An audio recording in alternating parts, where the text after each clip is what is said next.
ലോക പരിസ്ഥിതി ദിനം GHSS പൊന്മുണ്ടം സ്കൂളിലെ ഭിന്നശേഷി വിദ്യാർത്ഥികൾ മാതൃകയായി. പൊന്മുണ്ടം ജൂൺ 5 ലോക പരിസ്ഥിതി ദിനത്തിൽ GHSS പൊന്മുണ്ടം സ്കൂളിലെ ഭിന്നശേഷി വിദ്യാർത്ഥികൾ മരങ്ങൾ നട്ട് പ്രകൃതി സംരക്ഷണത്തിന് മാതൃകയായി. മലപ്പുറം ജില്ലയിലെ തിരൂരങ്ങാടി ഉപജില്ലയിൽ സ്ഥിതി ചെയ്യുന്ന ഈ വിദ്യാലയത്തിലെ കുട്ടികളാണ് പരിസ്ഥിതി ദിനത്തിൽ തങ്ങളുടെ കടമ നിർവഹിച്ചത്. മുഹമ്മദ് മാസിൻ, മുഹമ്മദ് ഷഹബാൻ, മൊയ്നുദ്ദീൻ, മുഹമ്മദ് സ്വാലിഹ്, ആയിഷ മിൻഹ, ജുന ഫാത്തിമ, സഫ്വ എന്നിവരുൾപ്പെടെയുള്ള വിദ്യാർത്ഥികളാണ് വൃക്ഷത്തൈകൾ നട്ട് ഈ മഹത്തായ ഉദ്യമത്തിൽ പങ്കാളികളായത്. പ്രകൃതിയോടുള്ള താൽപര്യവും പരിസ്ഥിതി സംരക്ഷണത്തോടുള്ള പ്രതിബദ്ധതയും ഈ കുട്ടികൾ തങ്ങളുടെ പ്രവൃത്തിയിലൂടെ വെളിപ്പെടുത്തി.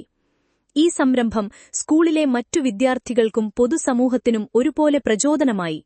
വരും തലമുറയ്ക്കായി ഒരു നല്ല നാളെ കെട്ടിപ്പടുക്കുന്നതിൽ ഓരോ വ്യക്തിക്കും പങ്കുണ്ടെന്ന് ഈ കുട്ടികൾ തങ്ങളുടെ പ്രവൃത്തിയിലൂടെ ഓർമ്മിപ്പിച്ചു.